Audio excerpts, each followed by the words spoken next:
तो हम इनऑर्गेनिक में क्या पढ़ रहे थे? Periodic table. और पीरियडिक टेबल में क्या पढ़ रहे थे? याद है या नहीं है? भूल गए सब? Factors affecting electronegativity. बिल्कुल, हम लोग इलेक्ट्रोनेगेटिविटी पे आ गए थे और मैं तुम्हें कहा था कि भाई यहाँ पे एक्सेप्शन वगैरह कम आएंगे, ये बढ़िया सिंपल से टेबल बढ़िया चलती रहेगी, इसमें कोई दिक्कत नहीं आएंगी इलेक्ट्रोनेगेटिविटी। ठीक, चलो तो एनसीईआरटी से प्री रीड किया किसी ने थोड़ा बहुत? इलेक्ट्रोनेगेटिविटी कहा था मैंने, पढ़ के रखना। एनसीईआरटी कंप्लीट वैभव, गुड पढ़ा, गुड गुड वेरी गुड, बहुत सारे बच्चों के रिप्लाई आए, यस गुड। चलो तो अपन फैक्टर्स अफेक्टिंग इलेक्ट्रोनेगेटिविटी से ही कंटिन्यू करते हैं। हमने कहा था कि भाई it is a unitless quantity, ये कहा था, याद है? It is a unitless quantity, it does not depend on the stability of electronic configuration, इसलिए इसमें एक्सेप्शंस नहीं आते ज्यादा, बढ़िया सिंपल सा ट्रेंड रहता है। And it is the ability to attract the shared electrons, जो शेयर्ड इलेक्ट्रॉन है कोवेलेंट बॉन्ड के, उनको अपनी तरफ खींचने की जो पावर है वो इलेक्ट्रोनेगेटिविटी कहलाती है। इतना हमने लास्ट लेक्चर में डिस्कस कर लिया था, है ना? हाँ या ना, जल्दी बताओ। चलो तो फैक्टर्स अफेक्टिंग इलेक्ट्रोनेगेटिविटी पे आ जाते हैं। सबसे पहला फैक्टर बेटा साइज की बात कर लेते हैं। साइज की बात कर लेते हैं, साइज पे कैसे डिपेंड करेगा इलेक्ट्रोनेगेटिविटी। तो बेटा अगर साइज छोटा है तो जो शेयर्ड इलेक्ट्रॉन है उसको न्यूक्लियस ज्यादा अट्रैक्ट करेगा या कम अट्रैक्ट करेगा? साइज अगर छोटा है तो न्यूक्लियस, साइज छोटा होने पे न्यूक्लियस ज्यादा अट्रैक्ट करेगा। तो स्मॉल साइज अट्रैक्शन मोर, रिलेशन डायरेक्ट है या इनवर्स है? इनवर्स है ना, छोटे साइज पे अट्रैक्शन ज्यादा, size is small attraction is more, inverse relation है। Electronegativity is inversely proportional to size. इसका एग्जांपल भी अगर हम देखें तो फ्लोरीन की इलेक्ट्रोनेगेटिविटी क्लोरीन से ज्यादा, क्लोरीन की ब्रोमीन से ज्यादा, ब्रोमीन की आयोडीन से ज्यादा। अगर हम ट्रेंड देख रहे हैं इलेक्ट्रोनेगेटिविटी का तो फ्लोरीन सबसे छोटा है, उसकी नेगेटिविटी सबसे ज्यादा है, नीचे जाते जाएंगे तो नेगेटिविटी बढ़ती जाएगी।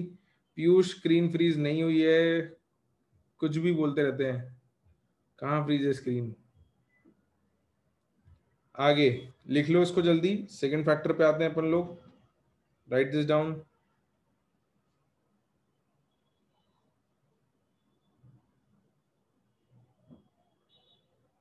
लिख लिया सबने? सेकंड फैक्टर पे आ जाएं, इलेक्ट्रोनेगेटिविटी जेड इफेक्टिव बेटा। अगर जेड इफेक्टिव यानी आउटर मोस्ट इलेक्ट्रॉन पे अट्रैक्शन बढ़ाएंगे तो इलेक्ट्रोनेगेटिविटी क्या होगी? ज्यादा होगी, है ना? भाई जेड इफेक्टिव ज्यादा है तो शेड इलेक्ट्रॉन को ज्यादा खींचेगा, तो electronegativity is directly proportional to Z effective. इसका एग्जांपल भी देख लेते हैं। तो कार्बन की Z effective is less than, nitrogen का Z effective is less than, oxygen का Z effective is less than fluorine का जेड इफेक्टिव। तो जब यहाँ लेफ्ट टू राइट जाते हैं पीरियड में तो जेड इफेक्टिव बढ़ता है, इसीलिए इलेक्ट्रोनेगेटिविटी भी बढ़ती है, इलेक्ट्रोनेगेटिविटी इंक्रीज होती है, राइट? लिख लो इसको, डायरेक्ट रिलेशन आएगा। फिर आगे अपन चार्जेस की बात करेंगे, इतना लिख लो, उसके बाद चार्जेस की बात करेंगे एग्जाम्पल के साथ।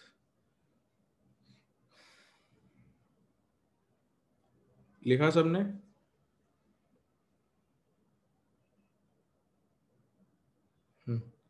गुड। नहीं विधान बेटा, गलत बोल रहा है तू। हाँ अब ठीक है। तो मुझे बताओ कि अगर किसी एटम या आयन की बात करें, चार्ज आ गया तो आयन कहलाएगा। अगर किसी आयन के ऊपर पॉजिटिव चार्ज है, अगर किसी आयन पे पॉजिटिव चार्ज है तो वो इलेक्ट्रॉन को ज्यादा अट्रैक्ट करेगा या कम? ज्यादा अट्रैक्ट करेगा। कम कौन बोल रहा है? विधान, पिट जाएगा तू। पॉजिटिव चार्ज है तो इलेक्ट्रॉन को ज्यादा अट्रैक्ट करेगा ना बेटा, पॉजिटिव नेगेटिव को ज्यादा अट्रैक्ट करता है। हाँ, तो और पॉजिटिव चार्ज बढ़ाऊंगा तो अट्रैक्शन बढ़ेगा या कम होगा? पॉजिटिव चार्ज बढ़ाऊंगा तो अट्रैक्शन बढ़ेगा या कम होगा? बढ़ेगा। बिल्कुल ठीक है वेदांत, ओके। तो इलेक्ट्रोनेगेटिविटी क्या हो जाएगी, डायरेक्टली या inversely proportional to positive charge, क्या आएगी? Directly proportional to positive charge. अच्छा, नेगेटिव चार्ज के, अगर किसी पे नेगेटिव चार्ज है तो नेगेटिव चार्ज के इनवर्स प्रोपोर्शनल आएगी, सही बात है, नेगेटिव चार्ज के इनवर्सली प्रोपोर्शनल। इसका एग्जांपल लिख लेते हैं अपन। तो आई पॉजिटिव की नेगेटिविटी आयोडीन से ज्यादा है और आयोडीन की जो है वो आई नेगेटिव से ज्यादा है। This is your order for electronegativity. बढ़िया पर, वेरी गुड वेरी गुड, लिख लो इसको, राइट दिस डाउन। इसके बाद जो अगला फैक्टर है उसमें हाइब्रिडाइजेशन निकालना तो बॉन्डिंग में सीखेंगे, लेकिन हाइब्रिडाइजेशन से नेगेटिविटी पे क्या फर्क पड़ता है वो यहाँ देखते हैं, है ना। उत्कर्ष, हाँ जनरली तो यही होता है, तो पॉजिटिव और negative charge inverse relation show करेंगे क्योंकि दोनों का बिहेवियर उल्टा उल्टा होता है, तो generally it is like that. हाँ भाई, लिख लिया सबने? Has everyone noted it down? Very good. अच्छा, एक चीज और है ये, अब इधर सुन लो ध्यान से। Electronegativity is directly proportional to percentage s character. अब इसमें ये है कि हाइब्रिडाइजेशन निकालना अभी हम बॉन्डिंग में सीखेंगे, अभी हमको नहीं आता है, बट अगर हमको हाइब्रिडाइजेशन बता दिया जाए तो उसके बाद हम परसेंटेज कैरेक्टर निकालकर इलेक्ट्रोनेगेटिविटी बता सकते हैं। तो अभी के लिए हाइब्रिडाइजेशन कैसे आएगा ये नहीं डिस्कस करेंगे हम, ठीक है। ये बात नहीं करेंगे कि हाइब्रिडाइजेशन कैसे निकालते हैं क्योंकि वो हम बॉन्डिंग में सीखेंगे। लेकिन अगर आपको हाइब्रिडाइजेशन बता दिया जाए तो परसेंटेज कैरेक्टर कैसे निकालना है वो हम अभी सीखेंगे और उससे इलेक्ट्रोनेगेटिविटी का ऑर्डर बताएंगे। तो directly proportional to s character लिख लो, फिर एक टेबल बनाते हैं अपन। टेबल के 3 कॉलम होंगे। पहला कॉलम हाइब्रिडाइजेशन, दूसरा कॉलम परसेंटेज एस कैरेक्टर,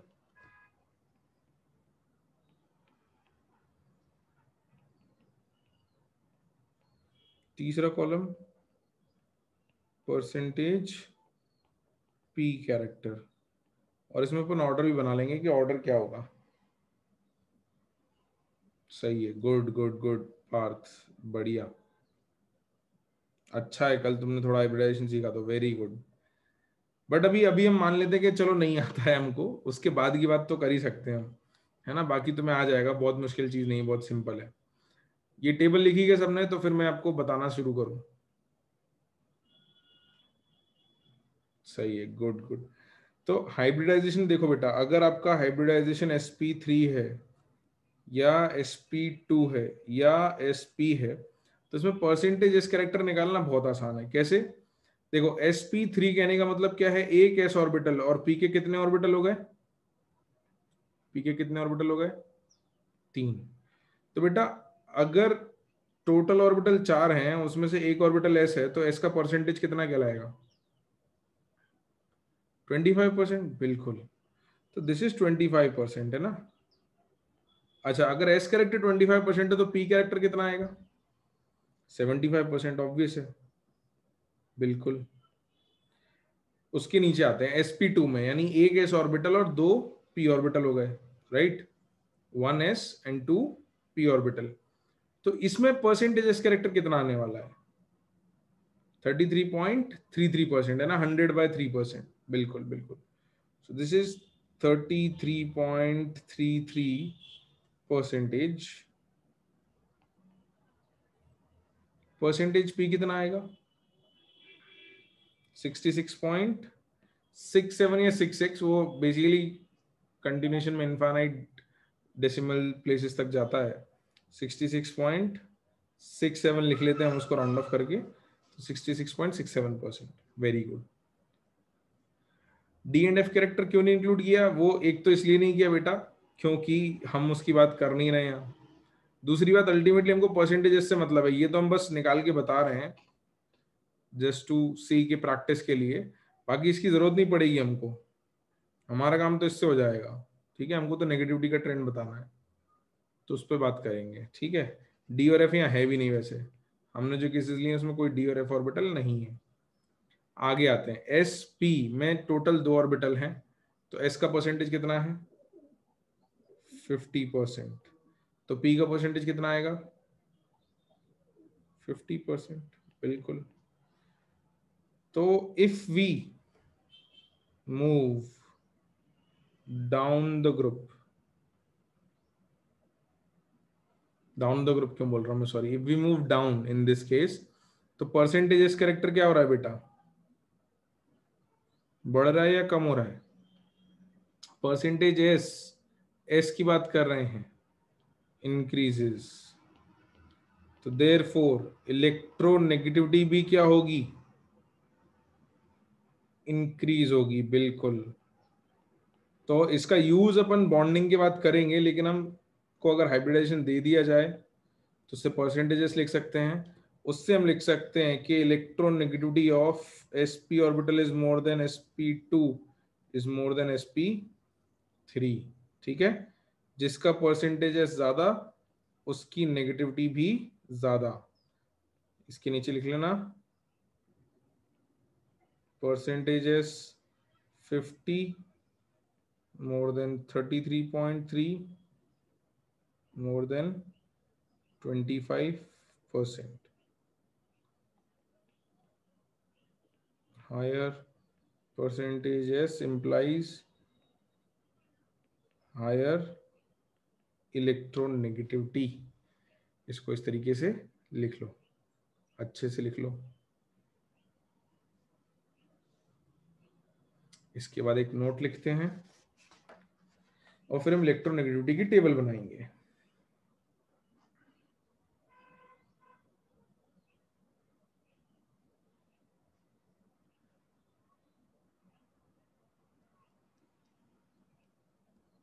लिख लिया क्या सबने?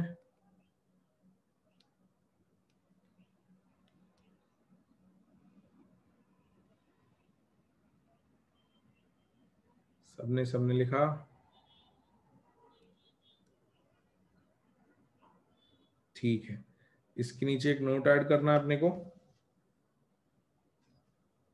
Add a note.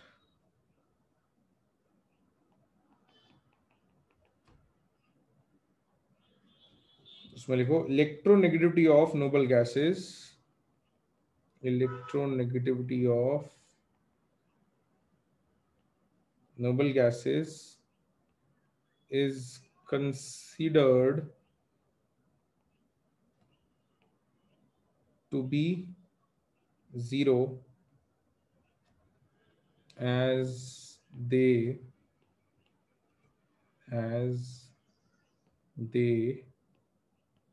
do not participate in bond formation। तो हमने कहा था भाई जो कोवेलेंट बॉन्ड बनाएंगे उसमें जो इलेक्ट्रॉन अट्रैक्ट करने की पावर है उसको इलेक्ट्रोनेगेटिविटी से मेजर करेंगे, और क्योंकि नोबल गैसेस बॉन्ड बनाती नहीं है तो हमने ये बात लिख ली है, इसके ब्रैकेट में लिखेंगे एक्सेप्ट जीनॉन, क्योंकि उसके बॉन्ड्स बना लिए हैं, उसके कुछ कंपाउंड्स बन गए हैं जो हम बॉन्डिंग में सीखेंगे कि कौन कौन से जीनॉन के कंपाउंड्स होते हैं। तो जीनॉन के लिए इलेक्ट्रोनेगेटिविटी की वैल्यू 2.62 है, मतलब जीनॉन की इलेक्ट्रोनेगेटिविटी है, बाकियों की, बाकी नोबल गैसेस की नेगेटिविटी नहीं लिखेंगे।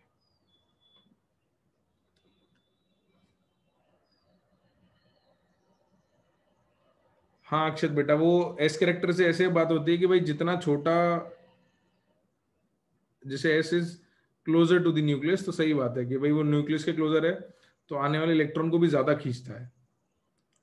तो जो शेयर्ड इलेक्ट्रॉन्स होते हैं उनमें ज्यादा अट्रैक्शन sp में होगा, उससे कम अट्रैक्शन sp2 में, उससे कम अट्रैक्शन sp3 में, क्योंकि ये सबसे छोटा ऑर्बिटल होता है, न्यूक्लियस के सबसे पास आता है। बट ये सब बातें अपन बॉन्डिंग में करेंगे ना, इनके शेप्स की बातें, इनके साइज की बातें बॉन्डिंग में। हाँ हाँ आसिम है ना, बिल्कुल बिल्कुल वैभव, पॉलिंग स्केल, बिल्कुल अपन पॉलिंग स्केल पे ही आ रहे हैं। ये लिख लो, तो अपन पॉलिंग स्केल से टेबल बनाना शुरू करते हैं। वैल्यूज एकदम रटने की जरूरत नहीं है, बट ट्रेंड थोड़ा पता होना चाहिए, ठीक है। सही है, पर दिख रहा है, मतलब आज पढ़ के आए हैं लोग एनसीईआरटी से, गुड। मेरे को भी अच्छा लगता है यार, लोग पढ़ के आते हैं एनसीईआरटी से चीजें बताते हैं कि सर हाँ ये इस तरीके से, good, it feels good as a teacher as well. आओ भाई,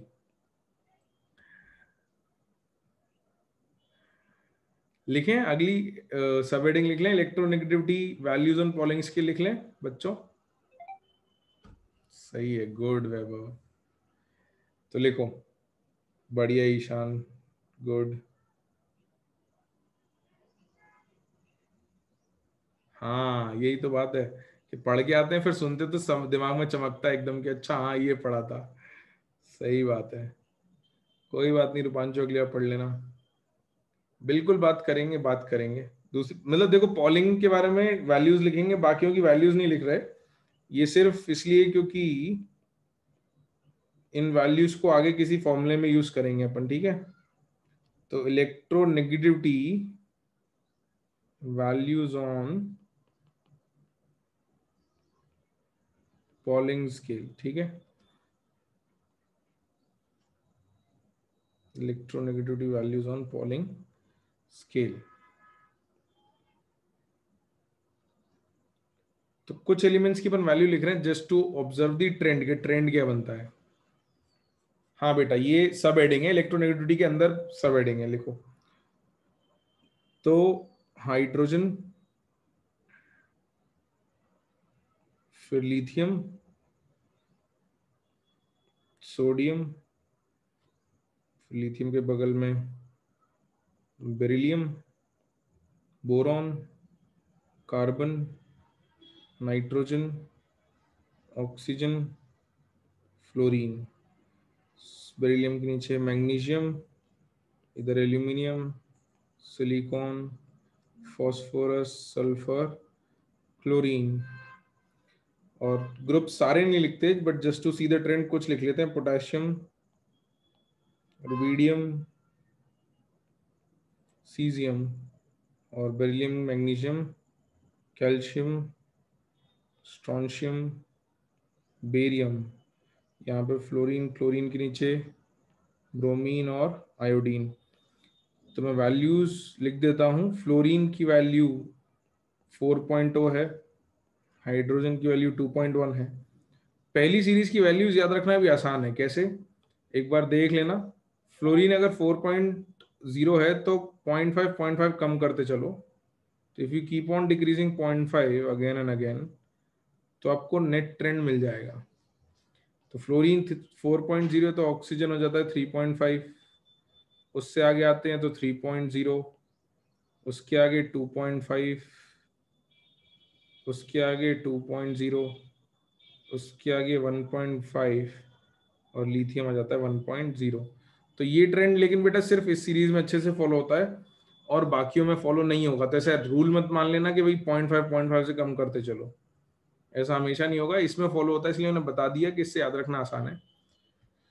ट्रेंड लिखने के लिए अपन किसी ग्रुप की वैल्यूज और लिख लेते हैं। तो फ्लोरीन अगर 4.0 है तो क्लोरीन आता है 3.0, ब्रोमीन आता है 2.8, और आयोडीन आता है 2.5। तो ट्रेंड अगर पूछूं बेटा आपसे, तो लेफ्ट टू राइट जाते वक्त इलेक्ट्रोनेगेटिविटी का क्या हो रहा है। इसको अच्छा एरो बनाते हैं अपन। लेफ्ट टू राइट जाते वक्त इलेक्ट्रोनेगेटिविटी का क्या हो रहा है, मजा नहीं है।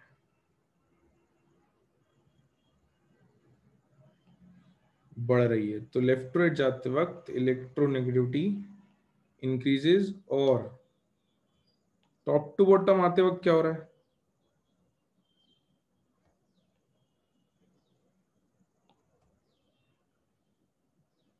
टॉप टू बॉटम आते वक्त इलेक्ट्रोनेगेटिविटी डिक्रीजेज, ऐसा होना भी चाहिए, है ना। नीचे जाते वक्त साइज बढ़ रहा है, लेफ्ट राइट आते वक्त साइज छोटा हो रहा है। तो जो फैक्टर्स लेके हैं उसके हिसाब से ये ट्रेंड आएगा। मैं बाकियों की वैल्यूज लिख देता हूँ, आप लोग भी ये फिल कर लो। कभी एग्जामिनेशन हॉल में आपको इलेक्ट्रोनेगेटिविटी पे अगर सवाल आया तो वैल्यू दी जाएगी, अगर वैल्यू की जरूरत होगी तो। अभी करते वक्त अगर कहीं इलेक्ट्रोनेगेटिविटी की वैल्यू की जरूरत पड़े और आपके पास वैल्यू ना हो तो इस टेबल को रेफर कर लेना। ठीक है, मैं फिर से रिपीट कर देता हूं जो मैंने कहा।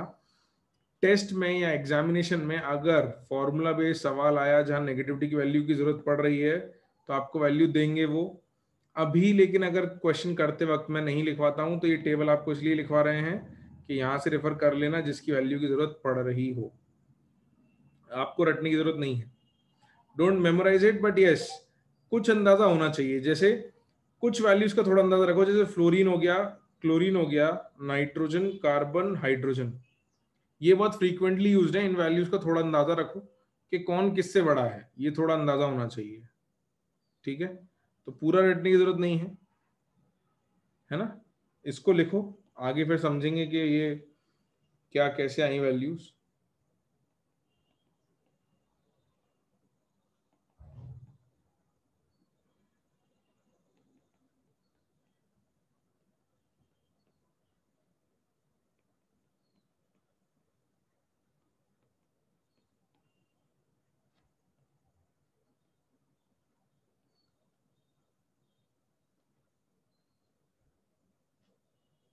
हाँ ईशान बेटा, बिल्कुल।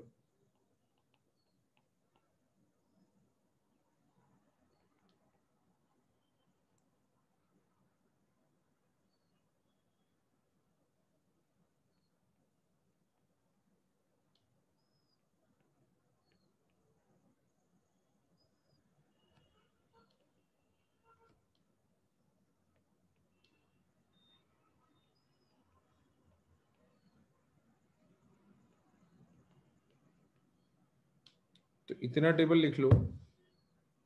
आरबी की वैल्यू 0.8 है बेटा, रुबीडियम 0.8। ठीक है, नोट दिस डाउन। फिर देखते हैं भाई अलग अलग स्केल्स क्या हैं, पॉलिंग की स्केल क्या है, कैसे आई, मोलिगन्स की स्केल क्या है, उन दोनों में रिलेशन क्या है, ये सब बातें हम कर लेते हैं।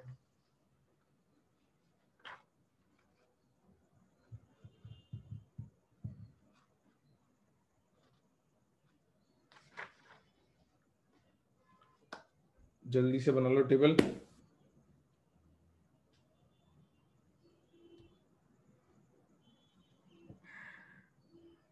हेडिंग देखनी है, लो जल्दी देख लो।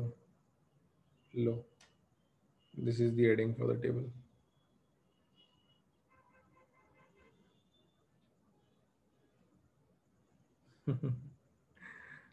नोट्स सही बन रहे हैं, सही है।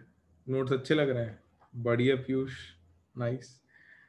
अच्छे लगने चाहिए, कोशिश तो यही रहती है कि नोट्स अच्छे हों, जिससे मतलब जो चीज़ की ज़रूरत पड़े वो आप नोट्स से रेफर करो तो आपका काम हो जाए मोस्टली।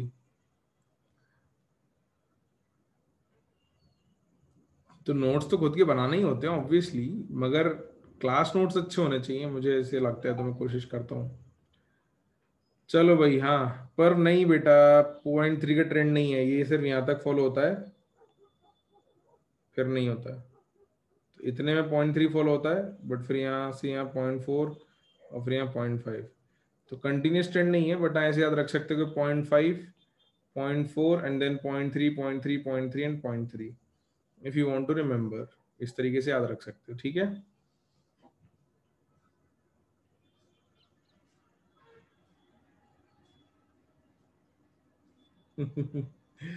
कोई बात नहीं रूपांशु, अभी ऐसे ही काम करते हैं, चलो आ जाओ।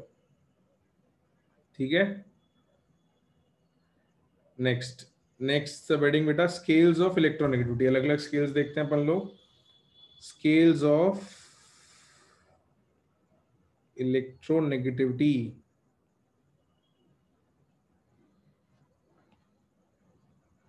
उसमें पहला अपन लिखेंगे Pauling's scale. The first that we will write is Pauling's scale. Arnav, अभी क्या डाउट आ गया? अभी तो सिर्फ टेबल लिखी बेटा अपन ने।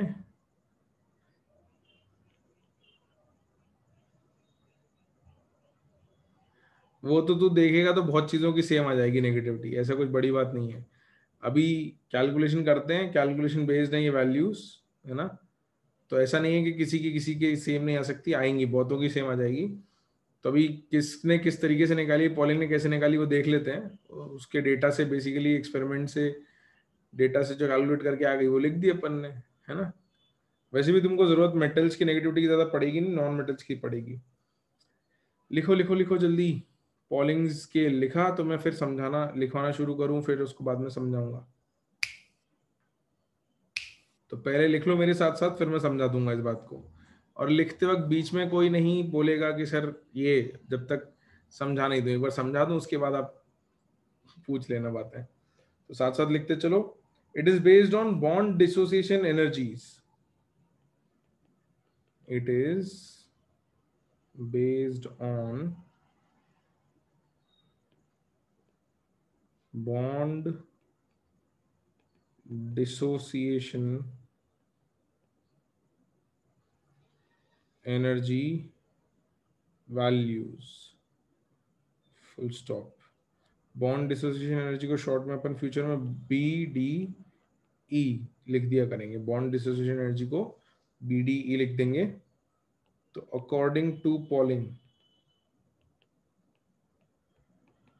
तो पॉलिंग ने एक फॉर्मूला डिवाइस किया और उस फॉर्मूले की मदद से उसने अलग अलग वैल्यूज में रिलेशन निकाल लिया। क्या किया पॉलिंग ने, देखते हैं भाई। According to Pauling, delta EN is equal to, according to Pauling तक लिख लो, फिर मैं समझाता हूँ। लिख लिया सबने?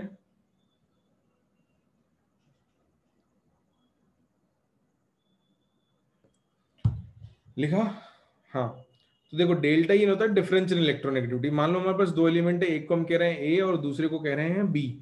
सो one element is being called A, another is being called B. तो difference in negativity will be negativity of A minus negativity of B. याद है ये सिंबल यूज किया था काय अपन ने नेगेटिविटी के लिए, तो A minus B. This is equal to, इसका एक फॉर्मूला दिया था उसने कि this difference in negativity is equal to 0.208 into under root delta A B. अब ये डेल्टा ए बी क्या था, where delta A B is equal to bond energy of A B bond minus under root of bond energy of A. ये जो symbol है इनको मैं लिख रहा हूं और नीचे मैं लिखवा भी दूंगा कि क्या क्या है, but I am telling you. Bond energy of A B minus under root of bond energy of A multiplied with bond energy of B and B. तो इस डेल्टा ए बी को उठा के यहाँ सब्सटीट्यूट कर देते हैं, तो नेट फॉर्मूला आ जाएगा। उसके नीचे मैं लिखवा दूंगा कि इसको क्या रीड करना है, इसको क्या रीड करना है और इसको क्या रीड करना है।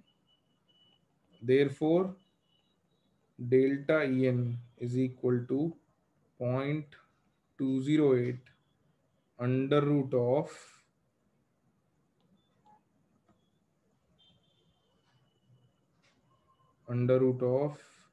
bond energy of AB minus under root of bond energy of AA multiplied by bond energy of B and B।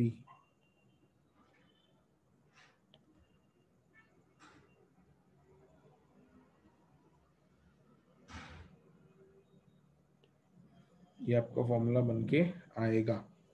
इसका मीनिंग भी लिख लेते हैं कि EAB क्या है, EAA क्या है और EBB क्या है। So your EAA is bond dissociation energy of A bond किस यूनिट में, इन किलो कैलोरीज पर मोल, kilo calories per mole. Similarly, EBB is bond dissociation energy of B single bond B bond, again in kilocalories per mole, and AB is bond dissociation energy of AB bond in kilocalories per mole। तो इसको एक बार लिख लो, मैं समझाता हूँ फिर कि इसका बेसिकली फॉर्मूला क्या है, बस सिर्फ वही बताना है। कैलकुलेशन तो ज्यादा इस पे हम करेंगे नहीं अभी, हमको इसको फिर आगे जाके देखना है कि पॉलिंग को आसानी से कैसे निकाल सकते हैं। इसका एक और अप्रोक्सीमेट आसान फॉर्मूला है, ये थोड़ा कॉम्प्लेक्स फॉर्मूला है। तो मुलिगन स्केल पढ़ने के बाद पॉलिंग को रिलेट करेंगे और उससे थोड़ा आसान तरीके से निकालेंगे। एक बार लिख लो, यहाँ तक मैं समझा देता हूँ कि क्या इस सबको मीनिंग वाइज कैसे यूज करना है।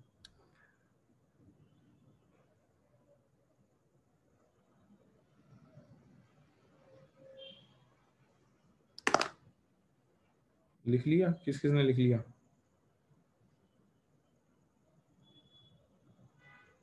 अच्छा लिख लो लिख लो लिख लो लिख लो, वेट कर रहा हूँ। हाँ हाँ भाई, कर लो कर लो कर लो, आई एम वेटिंग। कर लो भाई कर लो।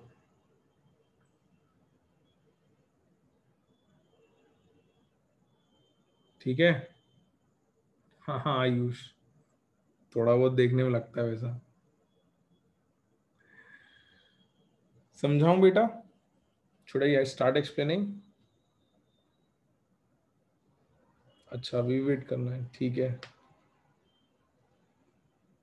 हाँ वेदांत बेटा, बॉन्ड डिस्ट्रीब्यूशन एनर्जी मतलब energy to require the bond between, energy required to break the bond between the atoms. बिल्कुल बिल्कुल बिल्कुल।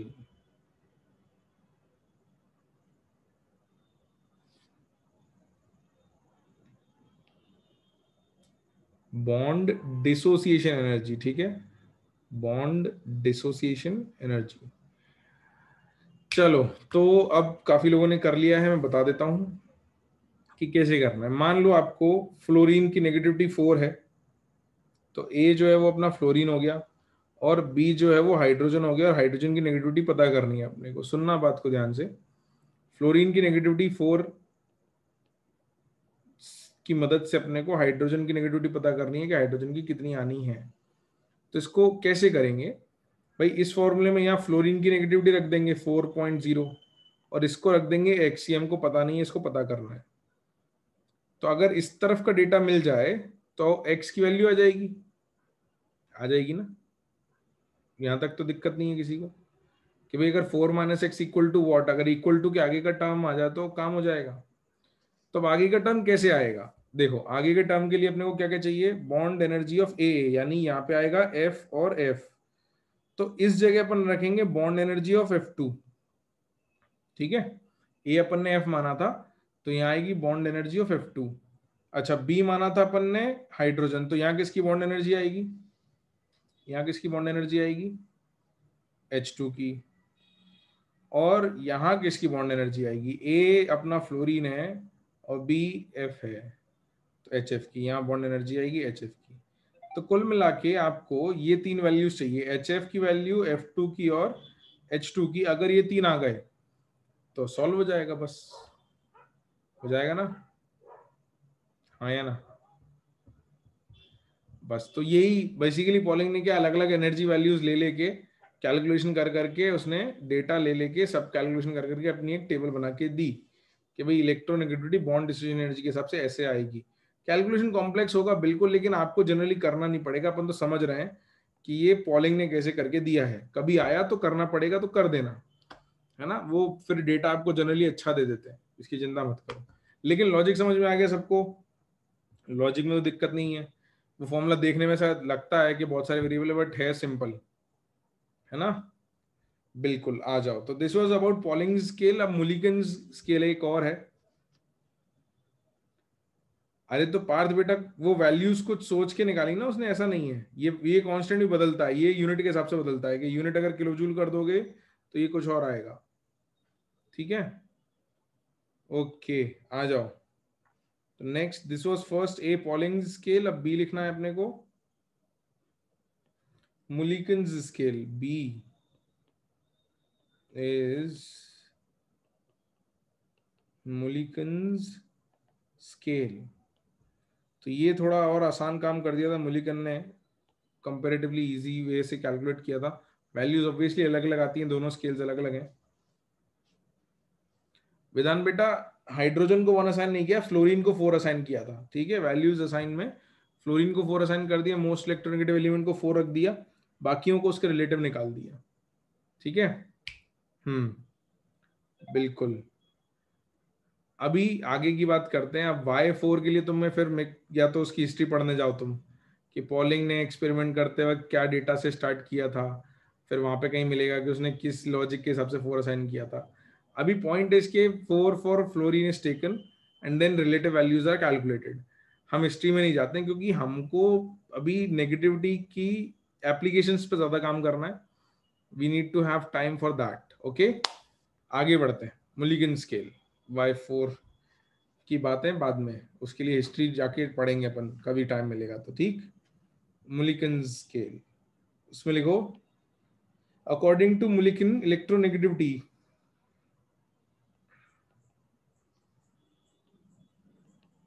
According to Mulliken electronegativity, Mulliken का M कैपिटल लिख लेना बेटा, नाउन है। Electronegativity is an arithmetic mean, is an arithmetic mean of ionization potential and electron affinity। मतलब क्या, कि आयनाइजेशन पोटेंशियल की वैल्यू और इलेक्ट्रॉन एफिनिटी की वैल्यू का एवरेज निकाल दो, तो उस एवरेज जो वैल्यू आएगी उसको उसने इलेक्ट्रोनेगेटिविटी की वैल्यू बोल दिया। That is what Mulliken said. तो Mulliken said that electronegativity is ionization potential and electron affinity का sum by 2, arithmetic mean is average of these two।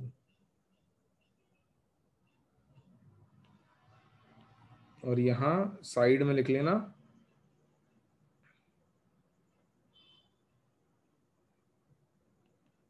कि the values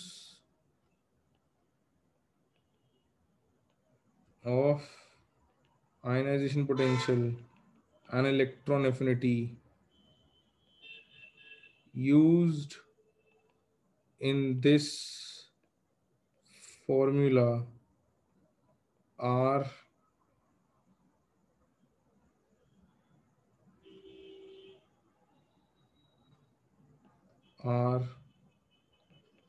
the numerical values in electron volt per atom unit, are the numerical values in electron volt per atom। तो मतलब क्या है कि भाई ये तो यूनिटलेस ही है, तो अपने को यूनिट नहीं रखनी है यहाँ, आयनाइजेशन पोटेंशियल इलेक्ट्रॉन एफिनिटी की यूनिट नहीं रखनी है, लेकिन जो वैल्यूज लेंगे रखने के लिए वो किस यूनिट की वैल्यूज लेंगे, इलेक्ट्रॉन वोल्ट पर एटम वाली यूनिट की वैल्यूज को यहाँ पर रख देंगे, बट सिर्फ वैल्यूज को, सिर्फ न्यूमेरिकल वैल्यूज को। ठीक है, बात समझ में आ गई? ये मैंने इतना क्लियरली इसलिए लिखवाया क्योंकि बच्चे हर बार कंफ्यूज होते हैं जब मैं कहता हूँ कि use the values from electron volt per atom, तो कहते हैं sir electron volt per atom unit लेनी है क्या नेगेटिविटी की? तो नेगेटिविटी की यूनिट नहीं लेनी है, अपने को आयनाइजेशन पोटेंशियल और इलेक्ट्रॉन एफिनिटी किसी यूनिट की वैल्यूज को रखना पड़ेगा। तो वैल्यूज इस यूनिट से उठाएंगे कि आयनाइजेशन पोटेंशियल किस यूनिट में, इलेक्ट्रॉन वोल्ट पर एटम वाली यूनिट में जो वैल्यू है उसको। बात समझ में आ रही है जो लिखा है ब्रैकेट के अंदर? बिल्कुल बिल्कुल बिल्कुल। तो आयनाइजेशन पोटेंशियल या आयनाइजेशन एनर्जी और इलेक्ट्रॉन एफिनिटी का वैल्यूज लेनी, न्यूमेरिकल वैल्यूज बस। ठीक है, उनका एवरेज।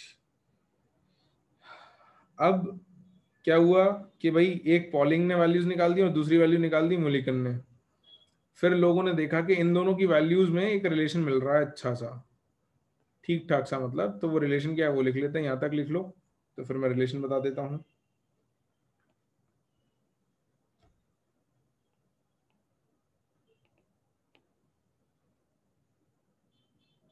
तो अगर लिख लिया तो बेटा अगली हेडिंग, सब हेडिंग लिख लो, रिलेशन बिटवीन पॉलिंग्स इलेक्ट्रोनेगेटिविटी, इसको अपन काई सबस्क्रिप्ट पी से रिप्रेजेंट कर रहे हैं, एंड मुलिकन्स इलेक्ट्रोनेगेटिविटी,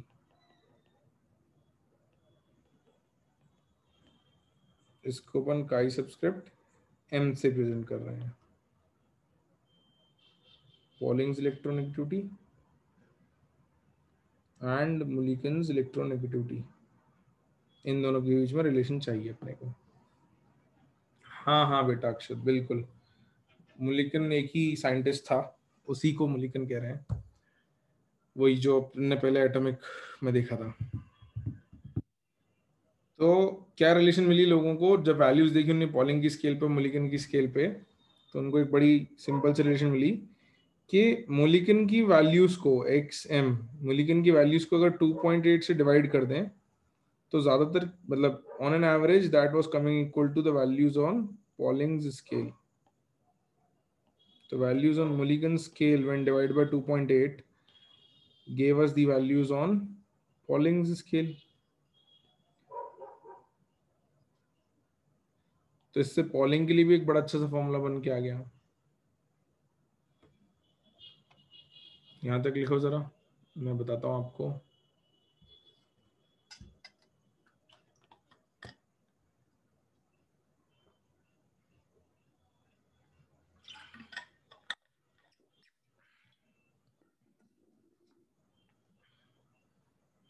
तो बेटा एक्स एम का फॉर्मूला जो ऊपर है, ये फॉर्मूला जो है मुलिगन स्केल वाला, इसको उठा के अगर नीचे रख दें, हाँ बिल्कुल अर्नव, तो ये क्या आ जाएगा जरा बताना। इलेक्ट्रोनेगेटिविटी ऑन पॉलिंग स्केल क्या आ जाएगी, ionization potential plus electron affinity upon क्या आएगा,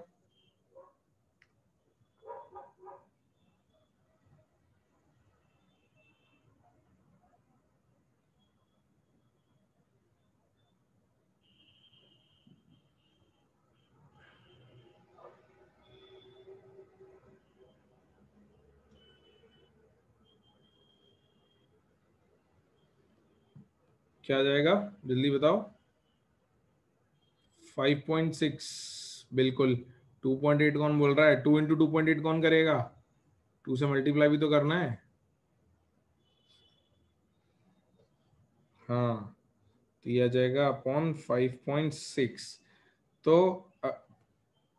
अपन को पॉलिंग स्केल पर वैल्यूज इस तरीके से थोड़े आसानी से मिल जाती हैं comparatively. 5.6 in the units of, बस कंडीशन क्या है कि ionization potential and electron affinity values used from units of electron volt per atom. बस ये एक चीज याद रखना कि जो वैल्यूज रखनी है वो इलेक्ट्रॉन वोल्ट पर एटम की यूनिट में रखनी है। अरे नहीं नहीं रूपांशु, ठीक है, इसको लिख लो। इसके बाद एक स्केल और लिखते हैं, वो ज़्यादा काम आती नहीं है, जस्ट बिकॉज कहीं तुम्हें नाम पढ़ने को मिल जाए तो नोट्स में लिखा हुआ होना चाहिए, बाकी वो ज़्यादा काम की नहीं, उसको याद रखने की ज़रूरत नहीं है। इसके बाद सीधे एप्लीकेशंस पे आएंगे, वो काम की चीज़ें हैं, बढ़िया एप्लीकेशंस हैं, एप्लीकेशंस ऑफ इलेक्ट्रोनेगेटिविटी। कुछ सवाल भी करेंगे, है ना। तो we try to finish this chapter इन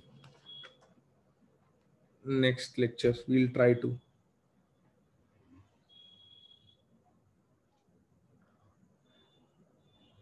दोनों इक्वेशन सॉल्व करने के मतलब कौन से दोनों इक्वेशन सॉल्व करने हैं विजिक्षु, बस ये लिख लिया, ठीक है। थर्ड स्केल पे आ जाए, सी ऑलरेड रोशो स्केल, बिल्कुल सही बात है वैभव, आ जाए भाई जल्दी बताओ। एप्लीकेशंस पे आएंगे ना, अभी आएंगे, एक बार स्केल्स लिख लें फिर अपन एप्लीकेशंस पे आएंगे, चिंता मत करो। स्केल्स तो कंप्लीट कर लें, एक बस कुछ नहीं लिखना, इसका फॉर्मूला लिखना और कुछ नहीं करना। तो लिखो C is Allred Rochow's scale.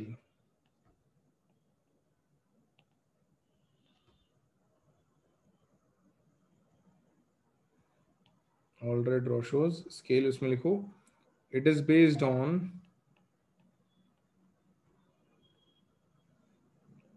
Z effective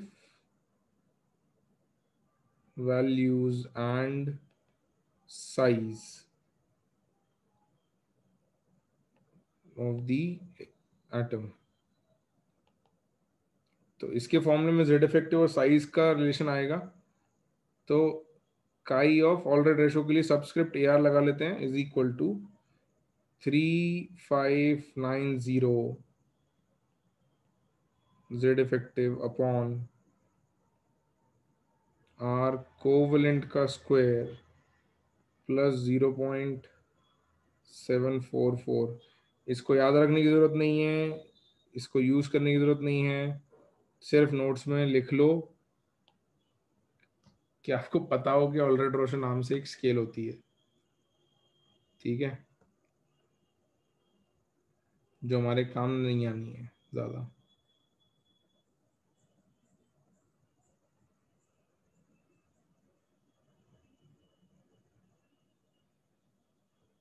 तो ये लिख लो, इसके बाद जो काम की चीज है उस पर हम आ जाए.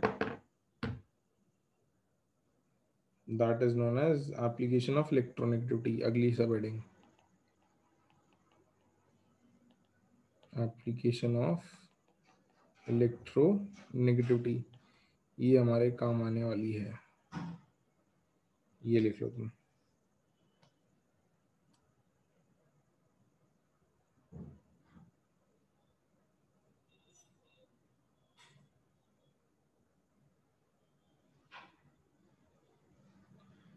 लिख लो लिख लो. आर इज रेडियस, बिल्कुल आर इज कोवलेंट रेडियस, मैंने कहा भी था. हे भगवान, क्वेश्चन कैसे आते हैं. अरे विजिक्षु करवाएंगे क्वेश्चन, आएंगे क्वेश्चन पे आ जाएंगे, है ना. बहुत बहुत क्वेश्चन करवाएंगे, चिंता मत करो. एप्लीकेशन से इसलिए तो करवा रहा हूँ, जिस पे ज्यादा सवाल आते हैं वो तो कर लें.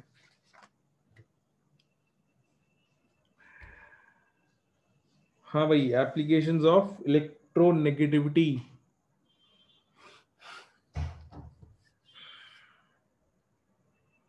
This is an incomplete scale विधान. अच्छा, पता नहीं यार, मैं ज्यादा डिटेल्स कभी ध्यान नहीं दिया ऑलरेडी और पे, क्योंकि कॉमनली यूज पढ़ता नहीं है कभी.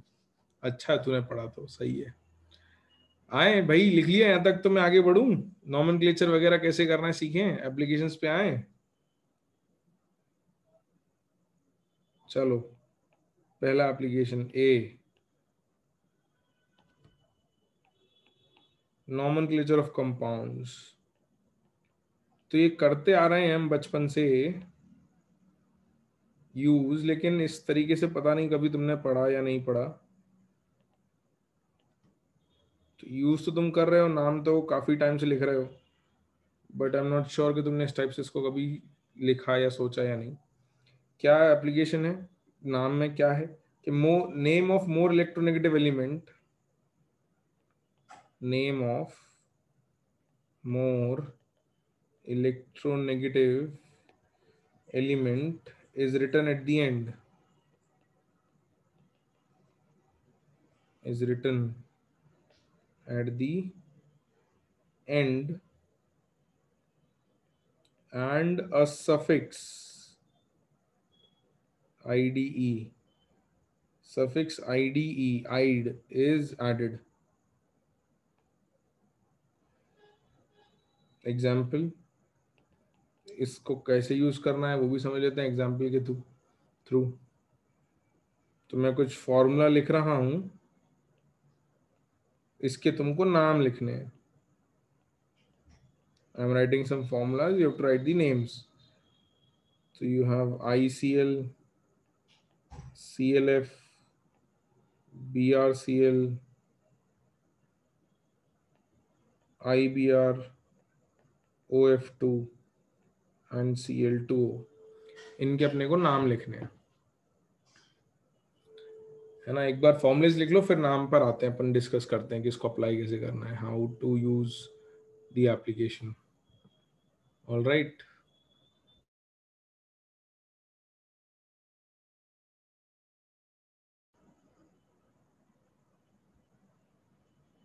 कर लो जल्दी, लिख लो। लिख लिया? फॉर्मूले लिख लिया? ठीक है, तो भाई पहले में नाम क्या होगा?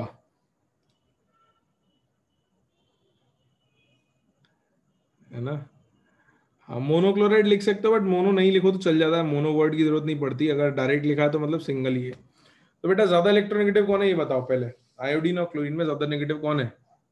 क्लोरीन। तो आयोडीन पहले आएगा, उसके बाद अपन ने कहा है कि ज्यादा नेगेटिव को बाद में लिखना है एट द एंड, और सफिक्स लगा देना है आइड। तो आयोडीन के बाद क्लोराइड, ठीक है। क्लोरीन में सफिक्स ई हटा के आईडीई आ गया। लॉजिक समझ में आया? बहुत सिंपल है, स्ट्रेट फॉरवर्ड। अगले का नाम क्या आने वाला है? उसमें आइड किस पे लगेगा, क्लोरीन पे के फ्लोरीन पे? फ्लोरीन पे, बिल्कुल। तो नेक्स्ट हो जाएगा क्या? नाम बताओ, नाम बताओ। क्लोरीन फ्लोराइड, बिल्कुल। Next is chlorine fluoride. उसके आगे अब तो सीधे नाम नाम बताते जाओ। ब्रोमीन क्लोराइड, बिल्कुल। तो थर्ड जो है वो आ जाएगा अपना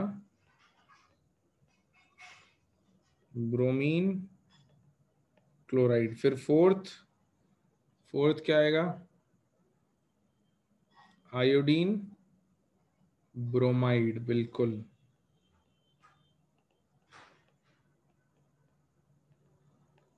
आयोडीन ब्रोमाइड, ये OF2 था बेटा। OF2 क्या आएगा इसका नाम? प्रॉपरली लिखेंगे तो, अगर सब कुछ डिटेल बताएंगे तो ऑक्सीजन फ्लोराइड आएगा कि ऑक्सीजन डाई फ्लोराइड आएगा, क्या आएगा? डाई फ्लोराइड, बिल्कुल। This will be oxygen die fluoride.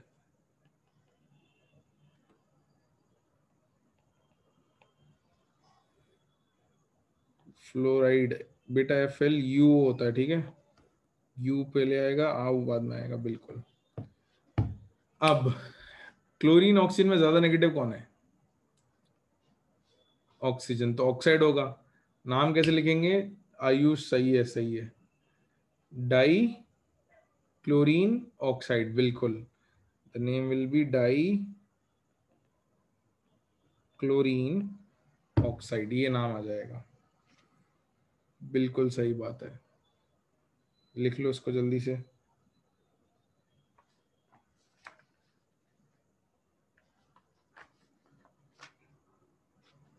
इसको लिख लो। इसके बाद मेटालिक कैरेक्टर और फिर डिटर्मिनेशन ऑफ बॉन्ड लेंथ कोशिश करते हैं कि आज ही हो जाए। वील ट्राई कि डिटर्मिनेशन ऑफ बॉन्ड लेंथ का फॉर्मूला लिख लें, और उस पर एक दो सवाल हैं वो भी आज ही कर लें। तो फिर मैं तुम्हें रीडिंग के लिए कुछ एप्लीकेशन दे दूंगा। हाँ मतलब अक्षय इसी के हिसाब से तो नाम लिखते हैं बचपन में, बस मतलब पहले तुम डायरेक्टली नाम याद कर लेते थे, बट अब थोड़ा सा लॉजिक के साथ बता दी कि भाई इस हिसाब से नाम लिखते हैं। क्यों रुचिता बेटा, जल्दी क्यों? आज कुछ काम है क्या?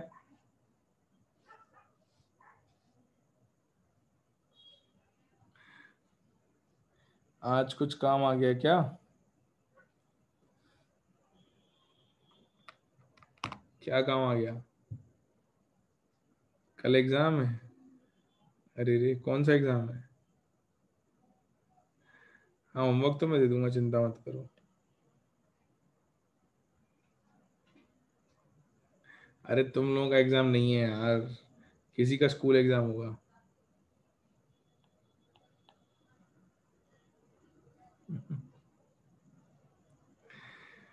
चलो आ जाओ, जाओ। अच्छा, हाफ ईयरली है स्कूल में? अच्छा ठीक है, मेटालिक कैरेक्टर लिखते हैं फिर देखेंगे, है ना। लेट्स राइट मेटालिक कैरेक्टर, फिर वी विल सी कि क्या करना है।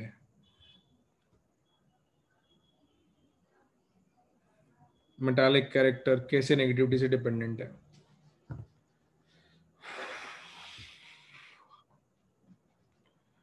यार वैभव, अभी ये तो मैं को देखना पड़ेगा। ये बातें तुम पूछ लेना किसी और से, अभी पहले जल्दी जल्दी काम करें भाई, क्लास का काम जल्दी।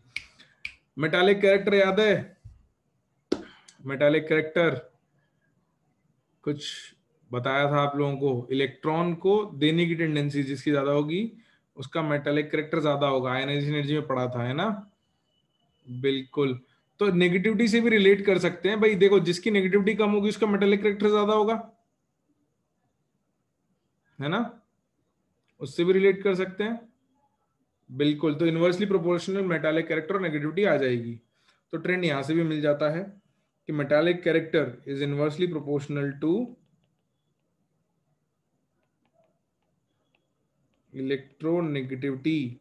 इस चीज का यूज अपन आगे जाके करेंगे नेचर ऑफ ऑक्साइड्स में, मैं अभी बता देता हूं। नेचर ऑफ ऑक्साइड्स थोड़ा सा रीड करना कि नेचर ऑफ ऑक्साइड्स को नेगेटिविटी से कैसे बता सकते हैं। तो try and read nature of oxides, okay? ये मैं एप्लीकेशन से बताऊंगा, आज तो नहीं हो पाएगा नेचर ऑफ ऑक्साइड्स, मैं बताऊंगा आगे चल के। आज प्री रीड आपके लिए ये होमवर्क रहेगा। तो मेटालिक कैरेक्टर नेगेटिविटी के इनवर्स रिलेशन में है। तो अगर बेटा लिथियम से फ्लोरीन जाते हैं तो इलेक्ट्रोनेगेटिविटी का क्या होता है? लिथियम से फ्लोरीन जाते तो इलेक्ट्रोनेगेटिविटी कौन कह रहा है डिक्रीज होती है? पिट जाएगा मेरे हाथों से। बढ़ती है, इंक्रीजेस। देयरफॉर मेटालिक कैरेक्टर का क्या हो जाएगा? इतनी लॉजिकल सी बात में गलती कैसे कर सकते हो? कम हो जाएगा, बिल्कुल। और लिथियम से सीजियम जाते हैं, लिथियम से अगर सीजियम जाते हैं तो इलेक्ट्रोनेगेटिविटी का क्या होता है? कम होती है, बिल्कुल। तो मेटालिक कैरेक्टर क्या होता है? बढ़ जाता है, सही बात है। तो ये इसको जल्दी से नोट कर लो। फिर थर्ड एप्लीकेशन पे आते हैं हम।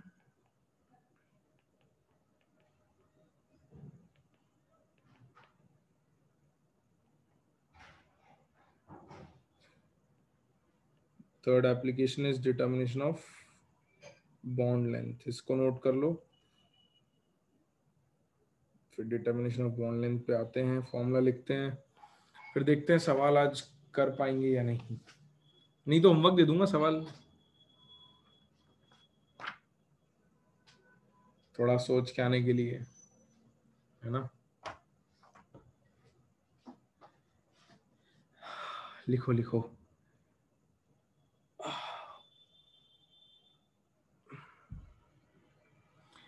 लिखा? हेडिंग लिख ली, डिटर्मिनेशन ऑफ बॉन्ड लेंथ। तो इसमें एक फॉर्मूला लिखना है अपने को।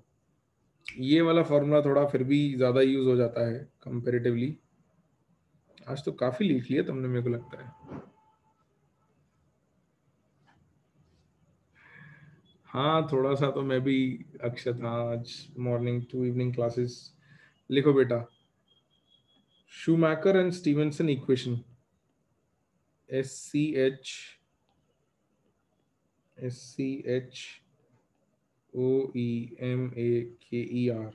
शूमैकर एंड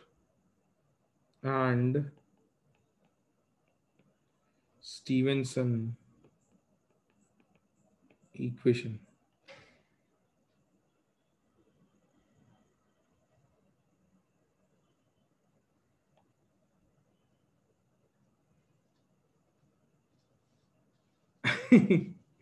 ऑर्गेनिक के हिसाब से कुछ भी नहीं है। हाँ, ऑर्गेनिक में काम चलता है ना, मजा आता है ऑर्गेनिक में, ये तो है।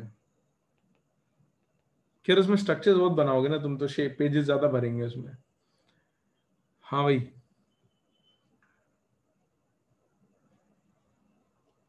है विजिक्सु SCH होता है ना?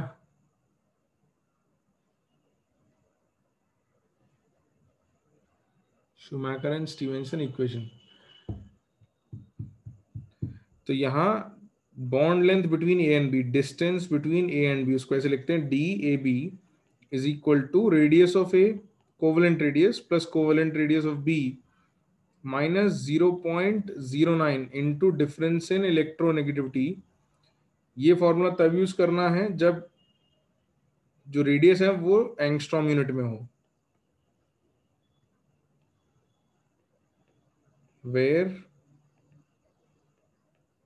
Are A and R B are in angstrom, ठीक है, R A R B are in angstrom. और अगर पिकोमीटर में हुए तो फॉर्मूला हो जाएगा D A B is equals to radius of A plus radius of B minus 9 into delta E N. अगर ये दोनों जो हैं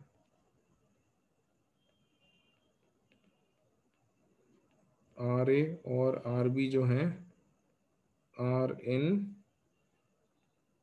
picometres, unit R A R B की क्या है, उसके हिसाब से अपनी कांस्टेंट की वैल्यू बदल जाएगी।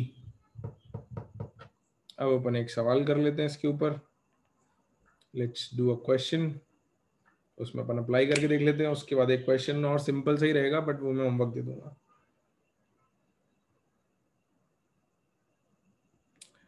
अरे सब अच्छा है, इनऑर्गेनिक फिजिकल सब बढ़िया है, पढ़ना है, मतलब पढ़ना है ना। फिजिकल में कैलकुलेशन ज्यादा होगी, इनऑर्गेनिक में लिखना ज्यादा होगा, बट सब काम की चीज है ना। Learning is important. लिखो भाई लिखो, जल्दी लिखो, एक सवाल करें अपन फिर। लिख लिया? सवाल करें फिर, एक सवाल होमवर्क दे दूंगा और आज का लेक्चर यहाँ रोक लेंगे। फिर अपन क्वेश्चन लिखो। If carbon carbon bond length is 1.54 angstrom and chlorine chlorine bond length is, बेटा ये 1.54 से बड़ी आएगी कि छोटी, कोई बताएगा? कार्बन कार्बन बॉन्ड लेंथ से क्लोरीन क्लोरीन बॉन्ड लेंथ बड़ी आएगी या छोटी? बड़ी आएगी, ऑब्वियसली, बड़े एटम है, सही बात है। Is 1.99 angstrom, then what is the bond length in CCl, ठीक है, CCl में बॉन्ड लेंथ क्या है ये बताना है। अच्छा, डेल्टा ई एन की वैल्यूज के लिए बेटा टेबल आपको लिखवा रखी है, वहां से देख लो कार्बन और क्लोरीन की नेगेटिविटीज, या चलो मैं बता ही देता हूँ।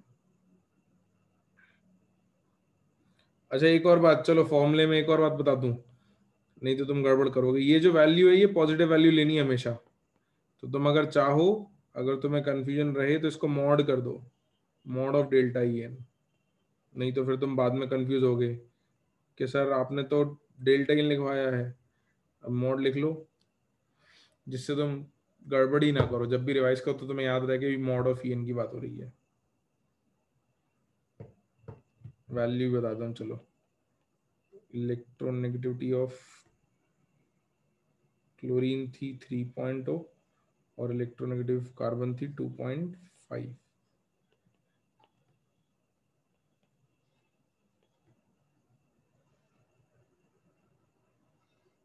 आयु 0.97? नहीं नहीं बेटा, कैसी बात कर रहा है, 0.97 नहीं आना चाहिए। पहले तो तुम रेडियस बताओ मेरे को। चलो कार्बन का रेडियस कितना आ रहा है भाई, रेडियस ऑफ कार्बन कितना आएगा? कोवलेंट रेडियस सिखाया था तुमको, कितना आएगा? कोई तो बोलो। 0.77 बिल्कुल, 1.54 बाय 2 तो 0.77 एंगस्ट्रॉम।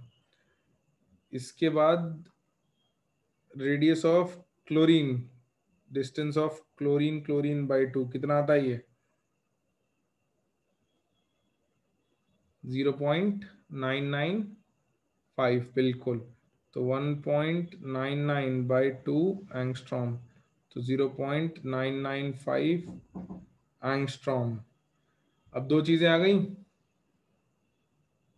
तो therefore distance between CCl is RC plus RCl minus 0.09 into mod of electronegativity of chlorine minus electronegativity of carbon. तो वैल्यू रखना जरा इसमें 0.77 प्लस 0.995 माइनस 0.09 इंटू 3.0 माइनस 2.5। तो 1.77 प्लस 0.995 कितना आता है? 1.77 प्लस 0.995 कितना आएगा, जल्दी बताओ। 1.765, वेरी गुड। 1.765 माइनस 0.09 इंटू 0.5, तो 1.765 माइनस 0.09 इंटू 0.5 कितना आता है? 0.045, वेरी गुड, 0.045। और ये वैल्यूज आने वाली है एंगस्ट्रॉम में। तो कितना आएगा बेटा, आंसर बता दो जरा। Distance between carbon chlorine is 1.72 आएगा, 72, 1.72 angstrom. This is your answer. ठीक है, लॉजिक समझ में आ गया? नोट कर लो, मैं एक सवाल होमवर्क दे देता हूं। बहुत सिंपल है, कुछ भी नहीं आता है इस सवाल में, सिंपल सिंपल डायरेक्ट कैलकुलेशन हो जाती है, कुछ भी मुश्किल नहीं है। तो if fluorine fluorine bond length is 1.44 angstrom and hydrogen bond length is 0.74 angstrom, then hydrogen fluorine bond length is how much? Values देख लेना। कंडीशन ये है कि आंसर इन पिकोमीटर्स। ठीक है, आंसर जो है वो पिकोमीटर में भी बताना है, दोनों में कर देता हूँ, रुक जाओ। Answer in angstrom and picometre. तो ये रहेगा होमवर्क। इसके बाद डिटर्मिनेशन ऑफ आयनिक कैरेक्टर, तो एप्लीकेशन ठीक है, वो ज्यादा काम नहीं आती, कम आती है। एसिडिक स्ट्रेंथ और acidic basic nature of oxides, ये काम की चीजें हैं, इन पे ज्यादा पूछा जाएगा। तो ये थोड़ा सा रीड कर लो और इनर्ट पेयर इफेक्ट थोड़ा रीड कर लो। कोशिश करेंगे कि अगले लेक्चर में चैप्टर को खत्म कर ले, वील ट्राई। अगर बच गया तो उसके अगले में तो डेफिनेटली खत्म हो जाएगा। बिल्कुल, अगला लेक्चर भी आपका इनऑर्गेनिक का रहेगा। We'll try and finish off periodic table as soon as possible. NCERT पढ़ी थी, बहुत ही अच्छा स्पर्श। एप्लीकेशन पे कंपेरेटिवली ज्यादा क्वेश्चन आएंगे, कंपेरेटिवली, बट पढ़ना सब है ना। और स्केल्स पर एग्जैक्टली ज्यादा वो नहीं रखना कि भाई कैलकुलेशन स्केल्स पे ज्यादा आता नहीं है, एक आध सवाल तुम्हें मिल जाएगा कहीं। ठीक है, अरे पीयूष बेटा, मैं कहाँ से बता दूं तुम्हारे स्कूल के एग्जाम्स का, वो तो तुम्हें पता करना पड़ेगा। That is something that you will have to figure out, है ना। स्कूल के एग्जाम्स का आई कांट टेक केयर। चलो भाई, लिख लिया सबने? आज की क्लास की थ्योरी यहाँ रोक लें?